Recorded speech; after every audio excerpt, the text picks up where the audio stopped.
All right. Good morning, everybody. So before we proceed, I hope you guys already saw the problem set in Canvas. So it went live yesterday at 8 a.m.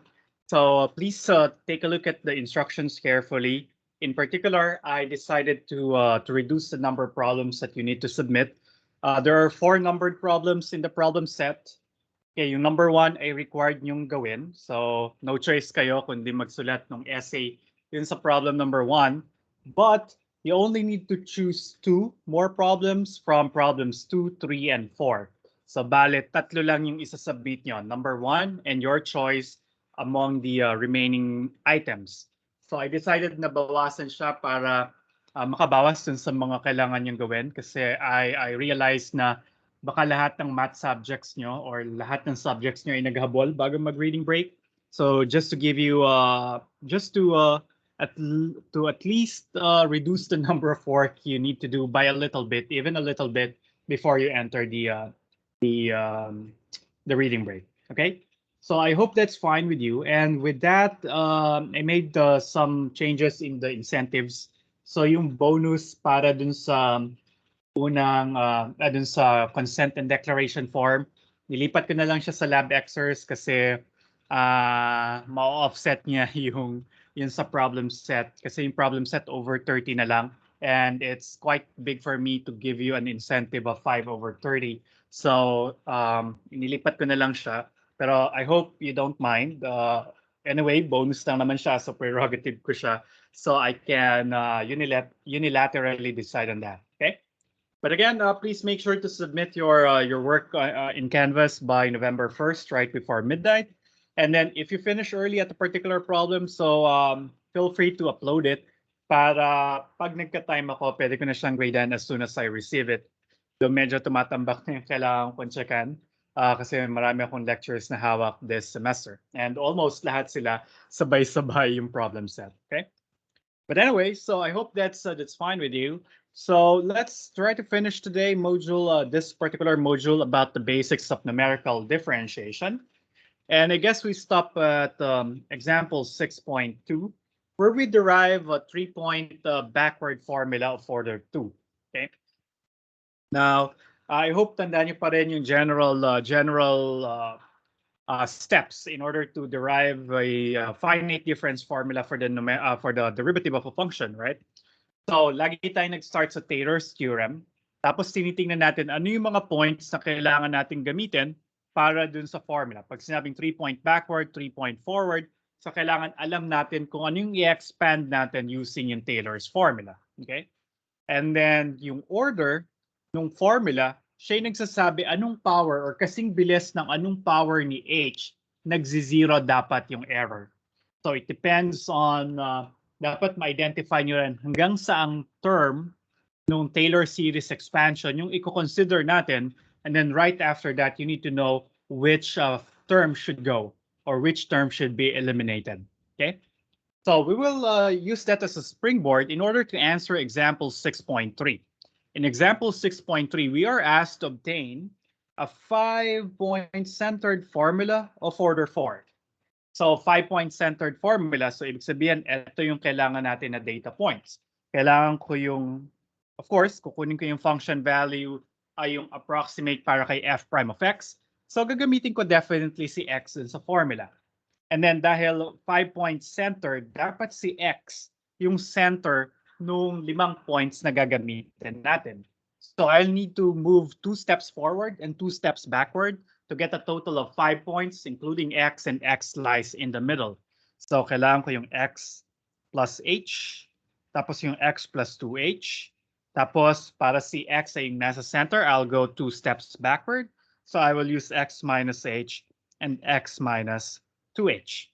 So ito yung 5 points. So ito yung 5 abscissas or x values na gagamitin ko para dun sa pagde-derive ng formula for f prime. And now we have determined na ito yung 5 points na gagamitin. So we need to take a look at the Taylor series expansion of x minus 2h, x minus h, x plus h, and x plus 2h. So remember, we have theorem 6.1 from last time, which provides the formula for f of x plus 2h. X f of x plus h. And then remember, if we have f of x plus h, what we need to do next para makuha si f of x plus 2h, lahat ng h's dun sa formula, papalitan lang natin ng 2h. So, para makuha yung f of x plus 2h, yung h dito sa original expansion, pinalitan ko lamang ng 2h. Yung h dito sa h squared, napalitan lang ng 2h. So we will have 2h quantities squared. So we'll have 4h squared. And the similar thing happened why we have 8h cubed, 16h to the fourth, and 32h to the fifth here in the expansion of f of x plus 2h. And then we also need the expansions for f of x minus h and f of x minus 2h. Again, punta tayo sa Taylor's theorem. Dahil gusto ko ay f of x minus h, dun sa expansion mula dun sa Taylor's theorem, lahat ng h, papalitan ko lamang ng negative h. So tingin tayo dito. Meron akong h dito sa f of x plus h, pero gusto ko ay si f of x minus h. So yung h na to, papalitan ko lang ng negative h. That's why here we got a negative h multiplied to f prime. And then next, dito si h kay h squared, papalitan ko ng negative h. Negative h quantity squared is just h squared. That's how we got the third term here in f of x minus h. And then kay h cubed, palitan ko lang si h ng negative h. Magkakaroon tayo ng negative h cubed. And so on. And then the same thing happened for f of x minus 2h. It's just that in this expansion, we just replaced all h's that we see by negative 2h. And that's why here we have a minus 2h. But here we have positive 4h squared. And then here we have negative h cubed. And here we have positive 16 to the 4. Okay? Does that sound good? All right. I hope your silence means a yes. Okay, I think Ezekiel would like to respond. Okay, thank you. And then, ngayon, titingnan natin, ano dapat yung order? Yung order dapat ng expansion, nung formula ay order 4. Ibig sabihin, dapat yung error ay nagde-diminish o nagva-vanish papunta kay 0 kasing bilis ni h to the fourth. So meaning our formula should be or should have an error term that is a big O of h to the fourth. And again, ang interpretation nito, dapat yung error ay nagzi-zero kasing bilis kung paano nagzi-zero si h to the fourth. All right? So, dapat yung error term, meron siyang factor na h to the fourth. Now, remember, we're looking for the formula for f prime. Tapos tingnan nyo yung mga f prime dito. Yung mga terms na may f prime, lagi silang may kadikit na multiple ni h. So, ibig sabihin, whatever we do later, para makuha yung final formula for f prime, we will divide both sides of what we will get by a factor of h para mawala yung magiging coefficient ni f prime. So kung yun pala, magdi-divide tayo ng multiple ni h as the last step in deriving a formula for f prime, then dapat pala para may matira na h to the fourth, dapat yung expansion natin will end up with h to the fifth. Right? So that's why you will see here in the work text why I included the expansions that included h to the fifth or yung terms that included h to the fifth. Kasi nga, remember, para makuha si f prime later, mag-divide ako ng h both sides. Tapos kung itong mga may h to the fifth, i-divide ko by h. So magkakaroon tayo ng h to the fourth na matitira, which we reserve for our error term as mandated by the example. Okay? So kaya hanggang doon yung expansion. And then let's see what we have right now. Okay? So itong mga nasa left-hand side, pwede silang matira kasi mga function values lang lahat sila. Sila yung ina-admit natin na data. Tapos yung f of x, siya rin yung data. So okay na matira siya. And then yung f prime, siya yung sinusolve natin. So okay lang na matira or gusto talaga natin na dun sa next step natin matira yung merong factor na f prime. Okay? And then we also want to have the terms with h to the fifth dun sa final derivation natin. But all in between f prime and f to the fifth or fifth derivative of f, dapat magwala silang lahat. Kasi halimbawa, kung i-retain natin itong mga terms sa may f double prime, hindi magiging useful yung formula kasi ang usapan, ang gagamitin lang natin ay mga x's at saka mga function values, we might not have any information about f double prime. So kailangan mawala itong f double prime. Dapat mawala rin yung may mga f triple prime because we cannot assume we have information about the third derivatives, as well as dapat mawala rin yung mga may fourth derivative. So our goal is to manipulate this system of 4 equations so that ma-eliminate yung mga terms na merong second, third, and fourth derivatives. Okay? And that is what was done here. In the next step, ang pwede natin gawin, sa bawat equation na meron tayo, sa bawat expansion, we can multiply each of them by some constant. So halimbawa, yung first expansion, imo-multiply ko by capital A. Yung second expansion, imo-multiply ko both sides by capital B, and so on. So yun yung nangyari dito sa mga left-hand sides, papunta dun sa susunod na system ito. Tapos syempre, yung right-hand sides nila, mamumultiply din by the specific constants. Okay? And then, remember our goal, dapat mawala itong mga colored terms na to. Okay? Kasi we don't want them to linger in our final expansion. Tama? And so, we must solve for constants A, B, C, and D so that the following will occur. So that when I added the red terms, we'll get something equal to 0. And then if we add the blue terms, dapat mag-equal yan kay 0. And then if we add the purple terms, dapat yung makukuha natin ay 0. Okay? So are you guys with me so far? Kailan naman, no? At I hope sound yung strategy na ginagawa natin. Okay? Kasi para nag-elimination tayo kung tandaan yung pag-solve nyo ng linear system. But this time we're choosing these constants A, B, C, and D so that magva-vanish yung mga terms na ayaw nating matira dun sa final expansion.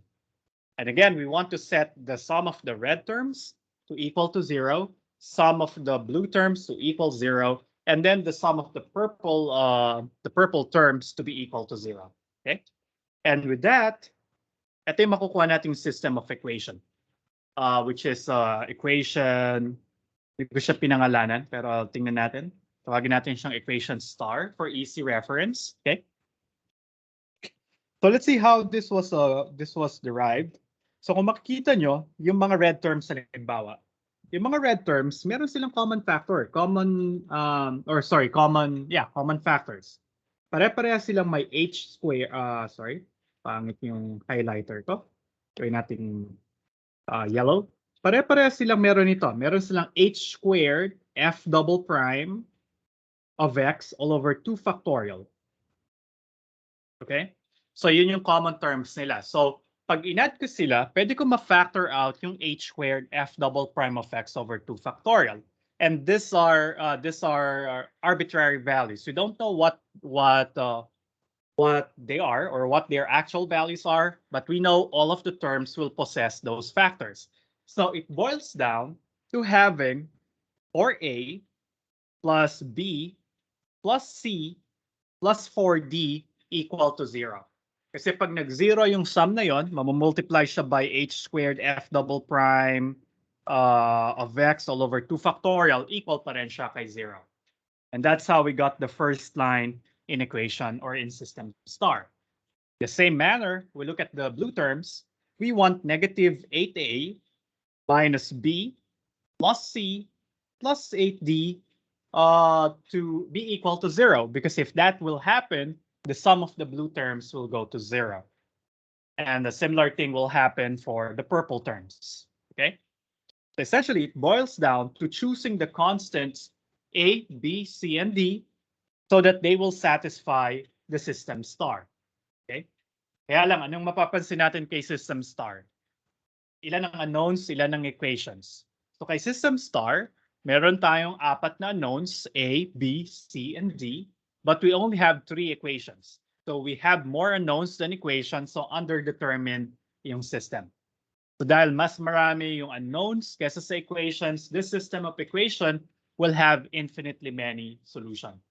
So you can solve this by hand, or you can ask a solver, an online solver, or you can ask, I don't know if Python or Mathematica can Python or MATLAB can do this for you. But there are some tricks, but unfortunately, hindi ko natin siya, hindi pa natin siya nadi-discuss. So siguro hanap na lang kayo ng online solver kung ayaw yung gawin to mano-mano. Just a system of equation. Make sure that this will work for underdetermined systems. Okay. So if you will do that either by hand or by, I guess, Mathematica is also a nice symbolic solver. Ano pa bang pwedeng solver na gamitin nyo? Pwede kayong try nyo sa internet, Wolfram Alpha. I think that's a free version of Mathematica para mag-solve ng systems na to. Kasi I am using Mathematica for symbolic solvers. Unfortunately, Mathematica is a paid software. I don't think UPLB or UP has a subscription to that. Sige, re-request ko siguro one of the semesters. Tingnan natin kung ma-approve. Pero medyo mahal yung license. But they do have the free version. It's called, I think, search nyo lang Wolfram Alpha. Meron siyang online solver.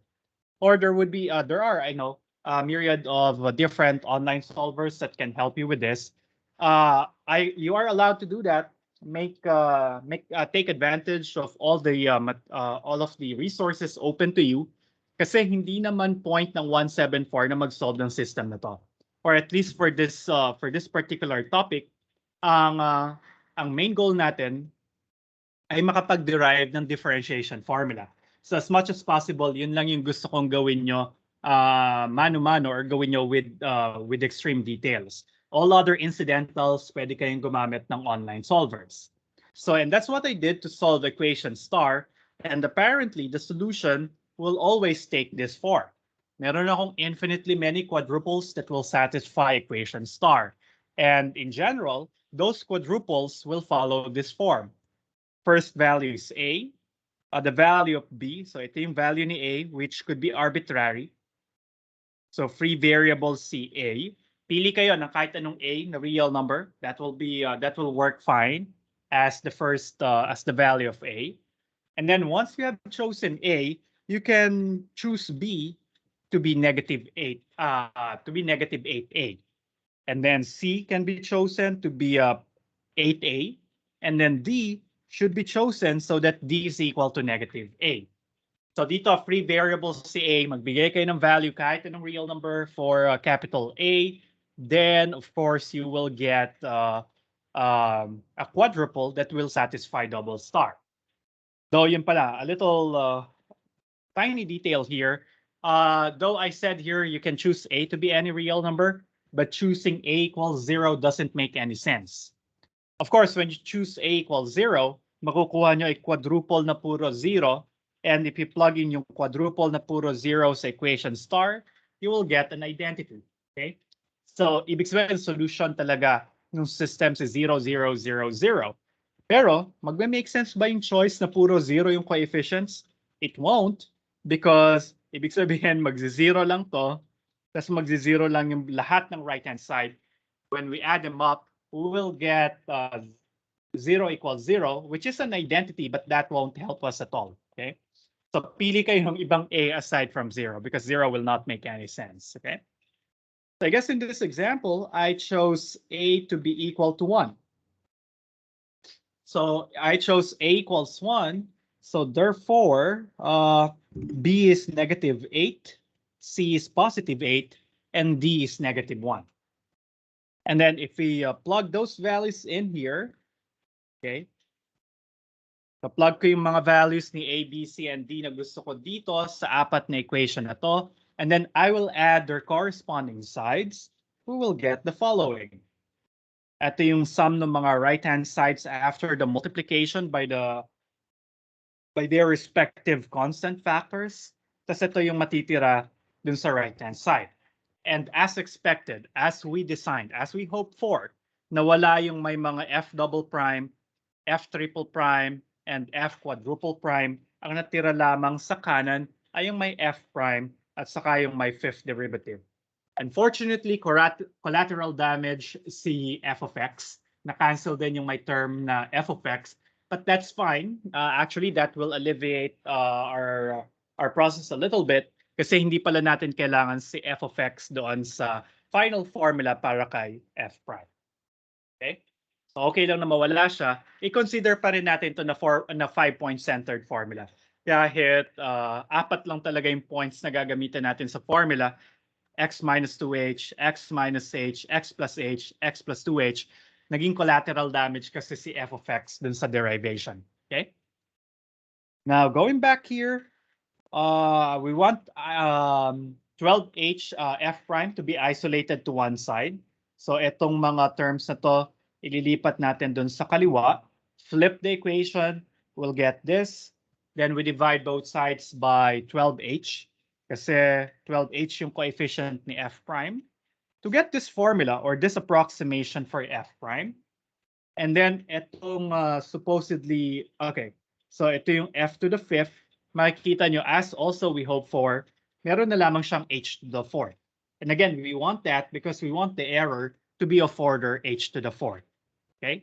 And true enough, you can drop the constant factors. Tanggalin mo yung constant factor niya 2 over 45. So this guy is a big O of h to the fourth. Again, we can interpret it this way. This guy, 2h to the fourth over 45, fifth derivative of f times x, vanishes as fast as h to the fourth approaches 0. So kung gaano kabilis si h to the fourth mag-0 habang lumiliit yung mga h's, ganun din halos kabilis nagzi-0 yung error sa derivative formula na ito. Okay? So this gives us this approximation for the derivative. Okay? So this is our 5-point centered formula of order 4. And the theoretical error here is negative 2h to the fourth over 45 times the fifth derivative of f evaluated at some number psi within the neighborhood of x, in particular the open interval x minus 2h until x plus 2h. Right? Okay ba yung derivation? Do you think, guys, you can do this on your own sa susunod na problem set? Kasi yun yung itatanong ko sa inyo. Hindi ko alam kung sa lab excerpt tatanong yung lab instructor nyo ng ganitong klaseng tanong. Pero yeah, at least sa problem set, papagawa ko to sa inyo. Okay? Any questions? Clear naman? Okay? Yes, sir, question po. Okay, yeah, go ahead, David. Doon po sa sinasabi niyo na bounded by big O of h raised to 4. Medyo pa-refresh lang po ulit. Parang hindi ko po mag-gets how 2h raised to 4 over 45 is bounded by h raised to 4. Okay. Yeah, thank you, David. Yeah, that's a nice question. And probably a refresher for the Bachman-Landau equation notations. Okay. Technically, hindi siya upper bound. Si h to the fourth might not be an upper bound of this guy. Pero pag sinabi nating big O, siya isang asymptotic upper bound. So ibig sabihin, in the long run, as h approaches 0, yung 2h to the fourth over 45 fifth derivative of x will be bounded above eventually, okay, habang lumiliit si h by a multiple of h to the fourth. So ibig sabihin, we can find, so here there exists a small enough h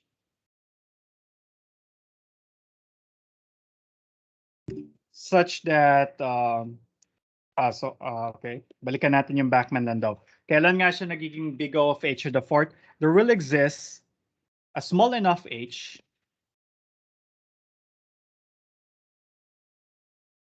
and a scalar c such that yung 2h over 45 fifth derivative of f at x will be bounded above by c times h to the fourth. Okay. Ito lang yung sinasabi ng pagiging big O of h to the fourth. Merong maliit na h. Okay? Infinitesimal kasi yung usapan natin. Eventually kasi dapat magiging upper bound si c times h to the fourth ng isang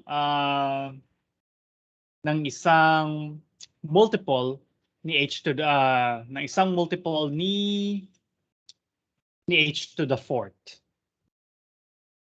Actually, in the infinitesimal sense nga pala to, no? So dapat ito ay 1 over h to the fourth, h to the fourth.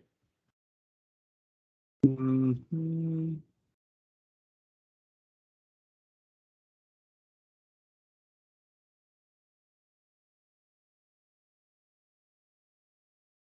Sorry. Okay, tama pala. Nakalimutan ko yung power 4 dito. Kaya medyo naghinala ako ng konti. Meron nga pala tong h to the fourth. Okay, there we go. Yeah. So ibig sabihin, in the long run, or as h approaches 0, meron tayong makikita na constant c na yung error term ay bounded above by a multiple or by the multiple c times h to the fourth. So hindi siya necessarily upper bound. Si h to the fourth, hindi siya necessarily upper bound. Pero siya ay asymptotic upper bound or meron siyang scalar multiple na eventually nagiging upper bound ng error term. Okay? So the Bachmann-Landau equations or notations gives us a way to avoid tracking down the constants. So kasi alam naman natin, ito, pwede kong i-take niya si C ay whatever 2 over 45 times the maximum value of f to the fifth. Siya yung magsaserve as the value for C. So essentially, yung contribution nila ay hindi nagmamatter habang lumiliit ng lumiliit si h kasi constant lang naman yung contribution nito or bounded by a constant yung contribution yung 2 over 45 times the fifth derivative of f. Bounded above by a constant yan. So at the end of the day, what drives the behavior of the error term is really h to the fourth. So ibig sabihin, halos kasing bilis or at the same rate, nagzi-zero yung h to the fourth at saka itong error term na ito. Save some constant multiple, but the rate at which they decrease to 0 are the same. Okay? Okay po. So, Thank you po, sir. Tinry ko alright. rin siya i-check sa Excel if h raised to 4 is mas malaki po or upper bound sa 2h raised to 4 over 25. For values 1 to 1 to 19, okay naman po siya. So yun po. Thank you, sir. Alright, yeah, you're welcome. So ganun yung nangyayari. So yun yung Bachmann-Landau. Siguro nakakalito kasi parang nasabi ko ay upper bound siya or nasa isip natin bounded above siya. Pero hindi. Bounded above siya later in life. So for some value of h, at saka merong constant multiplier. So yung constant multiplier siya yung nag-represent dun sa constant na dinrop natin. Pero kahit anong constant man yan, we don't care about that too much. We just say that, okay, so kapag kaganto yung error term, kasing bilis siya nagzi-zero ni h to the fourth. So are there any questions, clarifications before we proceed?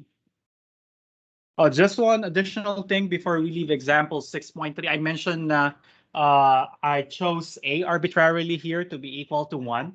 You could have chosen any other value of A. You could have chosen A equals 1/2, A equals 1/8, A equals 1,234, A equals pi, whatever you want.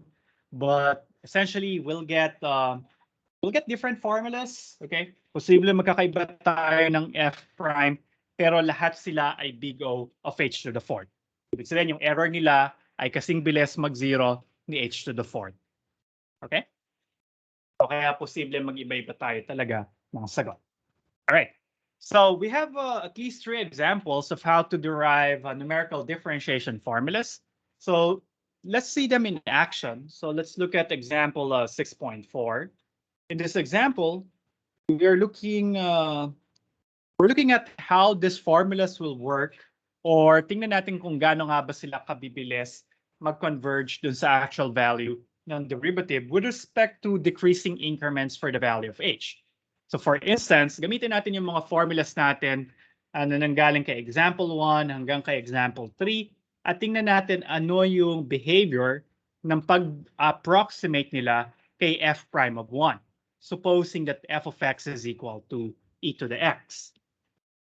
Now, let's just first note that if f of x is e to the x, then f prime of x is the same, e to the x. So therefore, f prime evaluated at 1 equal lang siya kay e. Alright, so si e, siya yung magic number na gusto nating i-approximate using numerical differentiation formulas.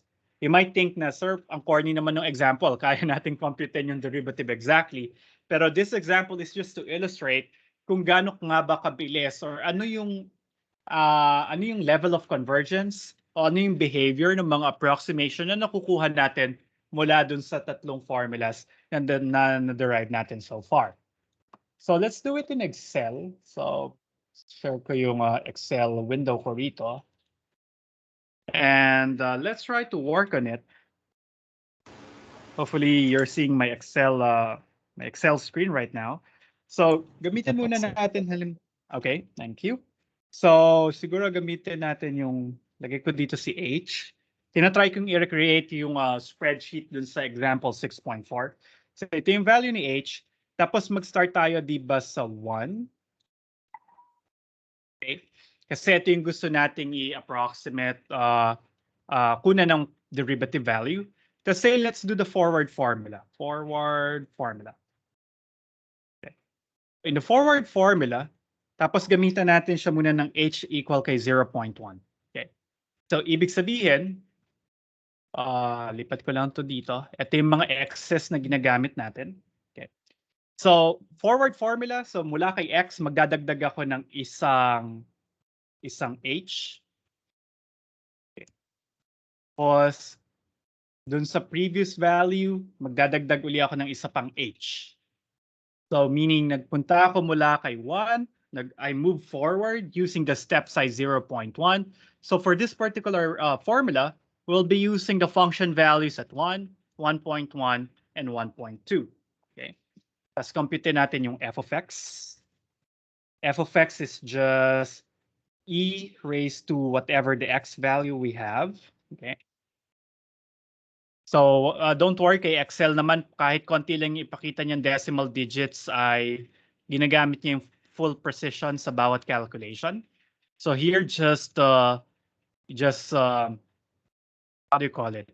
Hilahin niyo lang, pull down dito sa dun sa formula para magamit yung formula for the corresponding rows. So here, row 6 will give me e to the 1.1, and this is in row 7, we'll get e to the 1.2. Then sabi natin yung derivative formula, f prime of x. Kung susundin natin yung formula mula sa example 6.1, ang formula niya ay negative, it's going to be negative f of x plus 2h. So kung meron kayo diyang isa pang device or may kopya kayo ng module, tingnan niyo yung formula sa 6.1. Yung f prime of x daw ay approximately equals sa negative f of x plus 2h. So kunin ko to. Plus 4 times f of x plus h. So ito yung f of x plus h, yung nasa row 6, nasa B6. And then minus 3 times f of x, and then everything, so kulang pala ako ng parentheses, divided by 2h, divided by 2 times h. Okay, ano daw yung error?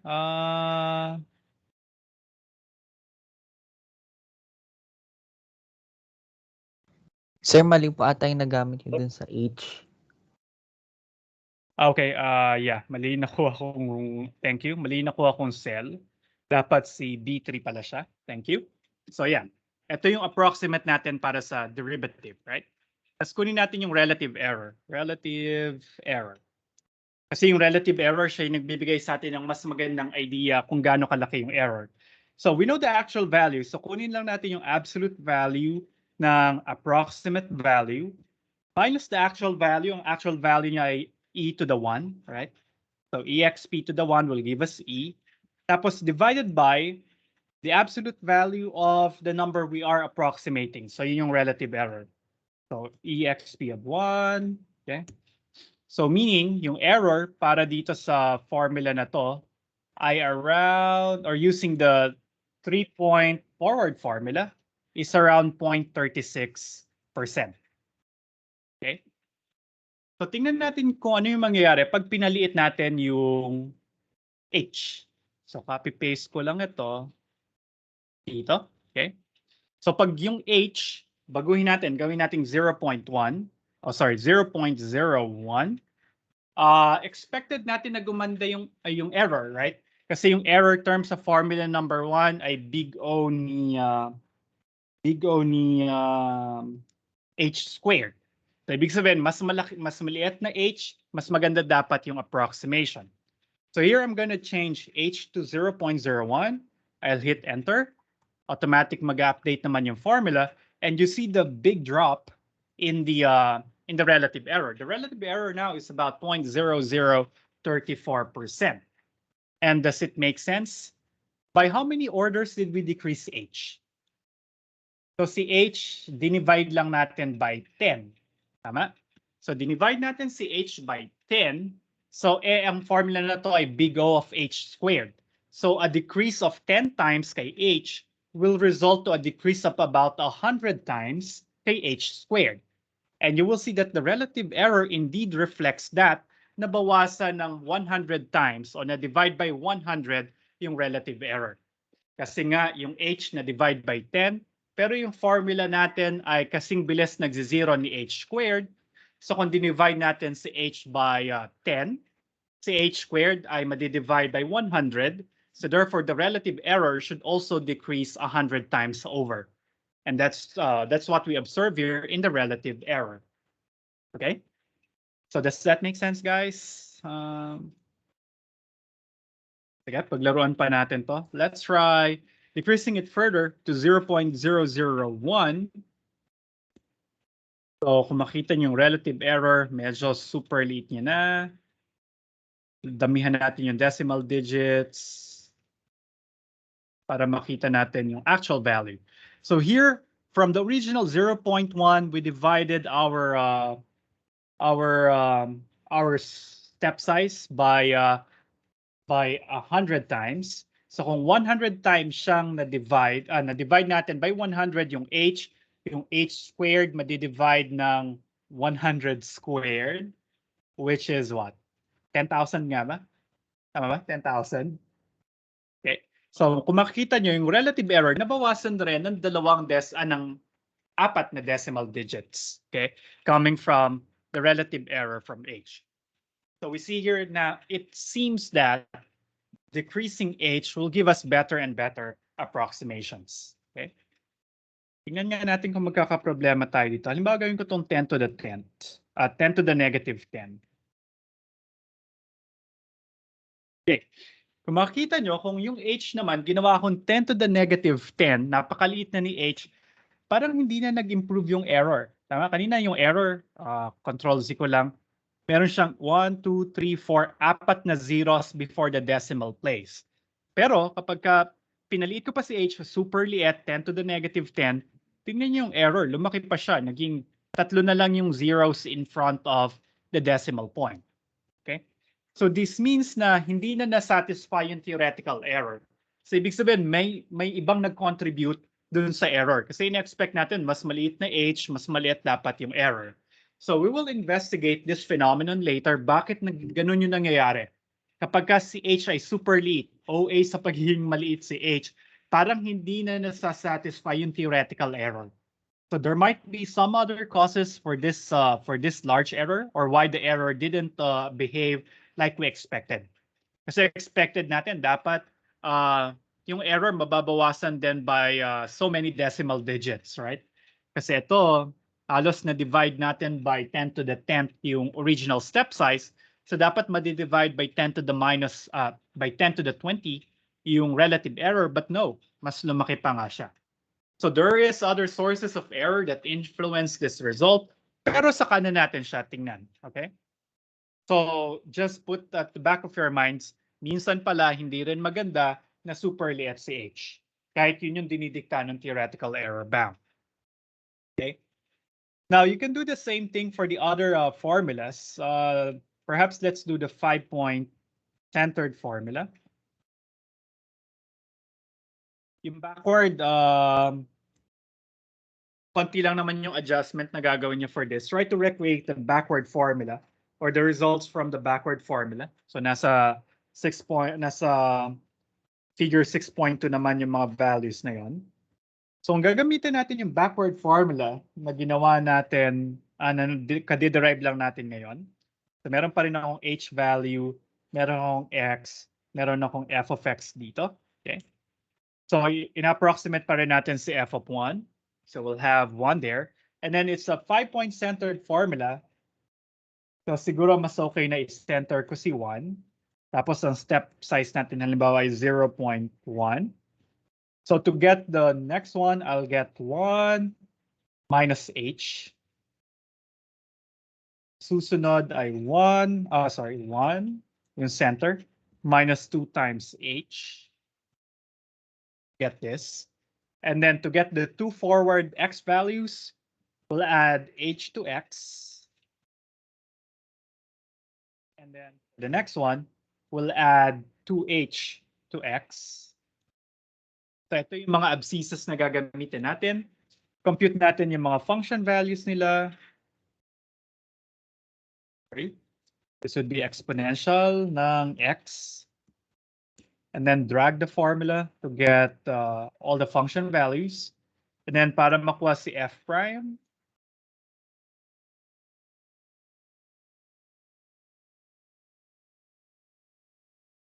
okay, gawin natin to. So balikan ko yung formula. It's f of x minus 2h. So f of x minus 2h, ito yon. Minus 8 times minus 8 times f of x minus h, and then plus 8 times f of x plus h minus f of x plus 2h, all divided by 12 times h.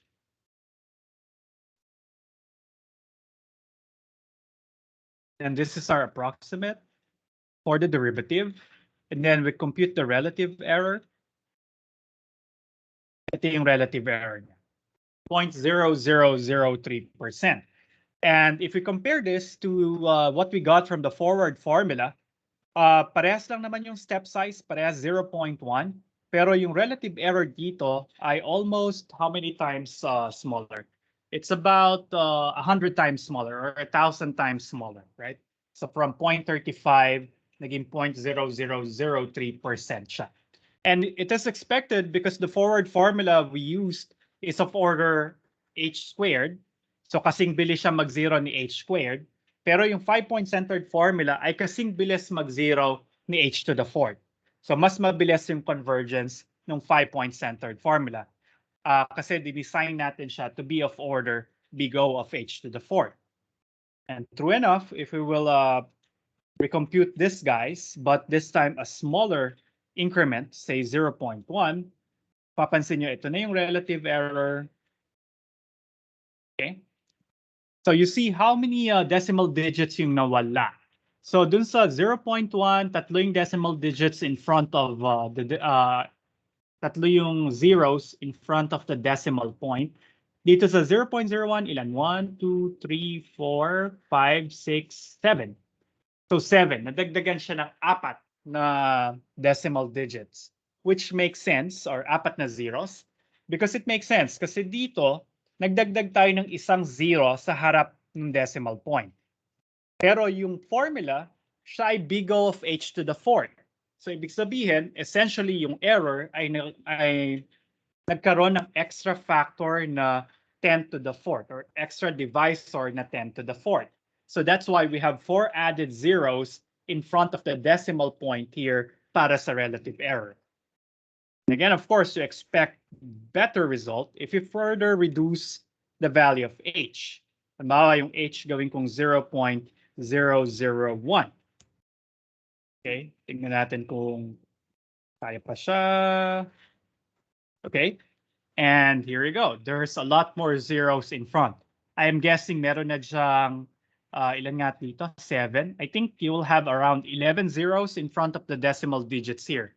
Yun yung prediction ko kasi para maging consistent dun sa order ng formula.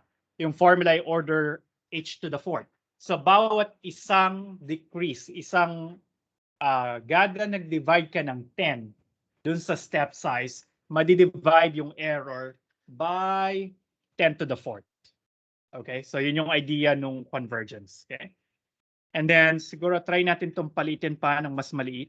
Say 10 to the minus 10 ulit. And you will see now that the error didn't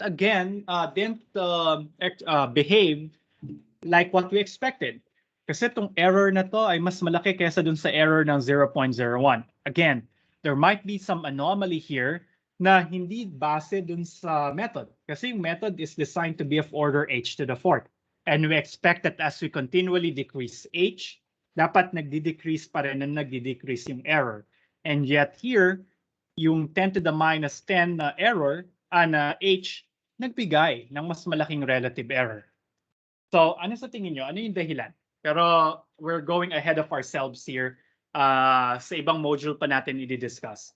Pero any guess or idea? Saan kaya nanggaling yung anomaly na yun? O ano yung nag-cause ng paglaki ng relative error where in fact we expected it to eventually decrease as h increases pa rin?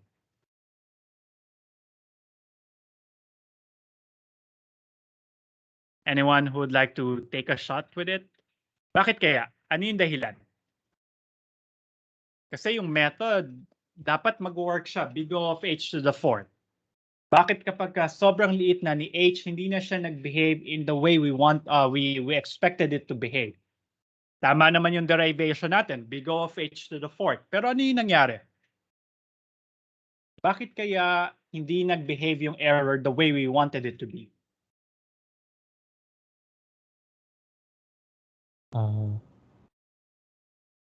Yes, David? Sir, wala po ako masyadong maisip. Pero Okay. sa isip, ang papasok lang sa isip ko, I'm guessing it's something similar to the Runge phenomenon, sir. Yun lang po naisip ko. Runge phenomenon, try again. So hindi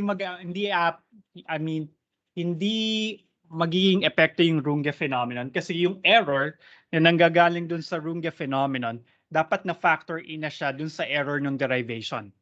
Pero dun sa derivation natin, wala naman dong posibleng magbigay sa atin ng napakalaking error with respect to h. Kasi yung error natin, nasan lang ba si h? Si h nandun lang siya sa h to the fourth, tama? Dun sa order 4 na formula. So, yun lang yung nag-aapekto kay h. Wala siya dun sa derivative, so hindi pwedeng maging cause ng paglaki ng error yung Runge phenomenon. Kasi si h hindi naman siya or hindi siya tumutulong dun sa f prime or dun sa fifth derivative ni f. Okay, but nice try, David. So sige, may bonus ka sa problem set. Anybody else who want to try to give it a shot? Dali, bonus points sa problem set ng recitation. Attempt lang naman yung hinihingi ko para marinig ko lang yung mga bosses nyo. Hindi naman ganun kalakihan yung bonus, pero bonus is a bonus. So, anybody else?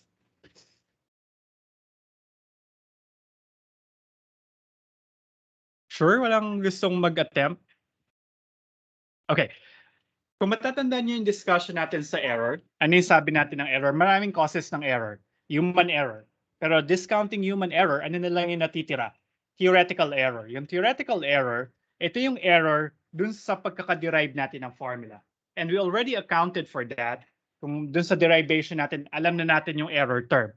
Yung error term na yon, ang tawag natin doon ay theoretical error. Because that is the error incurred during the derivation of the method itself. So consequence siya ng theory na dinevelop natin. The other cause of error is machine error. So remember, yung computations natin ay nanggaling kay Excel. Tapos si Excel, finite machine siya. Kaya niya lang mag-work with a finite number of decimal digits. So ibig sabihin, yung mga function values na nakikita natin dito, hindi yan yung e to the 1, e to the 1.001, and so on. Ito ay finite truncation ng mga values na yon. So, tingnan natin. Ilang digits ba ang kaya ni Excel? Okay. Okay, it looks like Excel only managed to compute 1, 2, 3, 4, 5, 6, 7, 8, 9, 10, 11, 12, 13, 14. It seems that Excel only computed the value of e to the 1.001 up to 14 decimal digits. So the rest, tinrate niya na as 0. Ganon din malamang yung ibang function values. So ibig sabihin up to 14 decimal digits lang or 16 decimal digits lang yung kaya ni Excel. So mag-subtract tayo or mag-operate tayo dito, tapos i-divide natin siya by a very small number. Okay? So ibig sabihin, nagkaroon na tayo ng round-off errors. Kasi yung mga truncate nating value, though napakaliit nila, pero nag-divide tayo by isang maliit na number. So pag nag-divide tayo ng isang maliit na number, we are getting a large quotient. Yung large quotient na yon, pag minultiply mo dun sa maliit na number na tinruncate natin dun sa value ni e to the 0.0001, posibleng malaki yung or significant yung product na nawala due to round-off error. Okay? So ganun yung nangyayari. So may contribution yung round-off error dahil pinakompute natin siya sa computer. Kung perfect computer yung ginamit natin, which doesn't exist, because ang meaning ko ng perfect ay nako-compute niya lahat ng decimal digits, which is impossible. Okay, pero kung doon natin siya ginawa, expect natin na yung error talaga magzi-zero habang si H ay lumilit ng lumilit. But the very finite nature of our machines, they can only compute numbers up to some degree of precision, up to some decimal places. So kaya pag nag-operate tayo noon, may mga natatruncate na values, and this process, the numerical differentiation process, is very prone to those kind of round-off errors. So in succeeding modules, we will talk about ano yung optimal choice ni H. Kasi ideally, palitin si H, magbibigay sa atin ng magandang approximation. Pero hindi nga nangyari yon kasi nga due to machine error. So we will introduce a way on how to get yung tamang timpla kay H. Hindi siya siya ay maliit para masatisfy yung theoretical error, pero hindi ganong kaliit para mag-cause ng machine error. So titingnan natin ano yung tamang timpla para kay H. And that would be I think that would be the topic for the next module. So probably I'll stop here. But there is a last example here. And I want you guys to read on it. Wala na kasi tayong time. Example 6.5. Nag-derive naman siya ng formula para kay second derivative. Okay? In particular, it derived a formula for the second derivative using 3 points centered at x and of order 2. So pero yung idea ganun pa rin, expansion pa rin ng mga terms na gagamitin nyo. Tapos ngayon, second derivative yung gusto nating i-compute. So dapat matira itong term na to. Alright? Kasi gusto nating i-compute si f double prime. Pwedeng matira yung dalawang function values na to. Pwede ring matira si f of x kasi sila yung gagamitin natin. Pero yung f prime of x, yung may f triple prime of x, dapat silang mawala. Kasi nga wala tayong information about the derivatives. And then dahil gusto natin ay order 2, okay? Gusto natin ay order 2, so dapat malaman natin kailan tayo mag-stop. If you look at the expansion, si f double prime, meron siyang kadikit na h squared. So in the final step of our calculation for f double prime, we are expected to divide both sides of the equation by h squared. So magdi-divide ako by h squared, pero gusto ko yung formula ay order 2, so dapat meron tayong h to the 4th na ready. Kaya yung makikita nyo, yung expansion dito ay hanggang kay h to the 4th. Or hanggang kay h to the 4th yung carefully nating kinonsider dito sa example na to. And then I devised a way in order for us to get rid of the f prime terms and the f triple prime terms. So kindly do this on your own. Try to recreate example 6.5. Let me know on when we come back after the reading break if you have some questions about it. Pero if you don't have any question about that, we'll proceed directly to module number 7. Okay, so that's it for me today. Do you guys have some questions, clarifications? May tanong ba kayo? Wala naman? Mukhang wala naman po, sir. Okay. Sir, Yes, CK? may submission bin na po ba para dun sa PS 1.3 po? Sorry, CK, medyo naputol ka ron. Ano yan? Parang ako lang po ba yung walang submission bin for problem set number 3, 1.3 po? Submission bin for 1.3. How about the others? Nakita niyo na ba siya? Double check ko rin sa Canvas. Sir, ang nakikita ko lang po dun sa to-do list is 1.1, 1.2, and 1.4. Wala pa Okay. akong 1.3. Hindi bonus yung 1.3. Gagawan ko siya ng submission bin. Okay, sorry about that. Baka namali ako ng deadline or hindi ko siya nagawang available. Pero dapat may 1.3 kasi ang mangyayari ay isa-submit niyo siya dun sa particular number. So halimbawa, sinagutan niyo ay 1, 2, and 4. Isa-submit niyo siya sa 1.2, sa 1.1, 1.2, and 1.4. Bakante niyo yung 1.3. So gagawan ko si 1.3. Okay? Sorry about that. Hopefully wala pa nag-submit ng problem set kasi baka nagkamali kayo ng submission doon or nag-submit kayo ng 1.3 kay 1.4.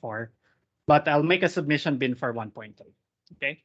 Thank you, CK, for bringing that up. Any other questions or concerns?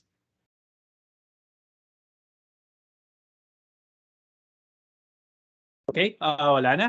So I hope you guys enjoyed the reading break. Kung hindi naman kailangan, mag-relax lang muna kayo.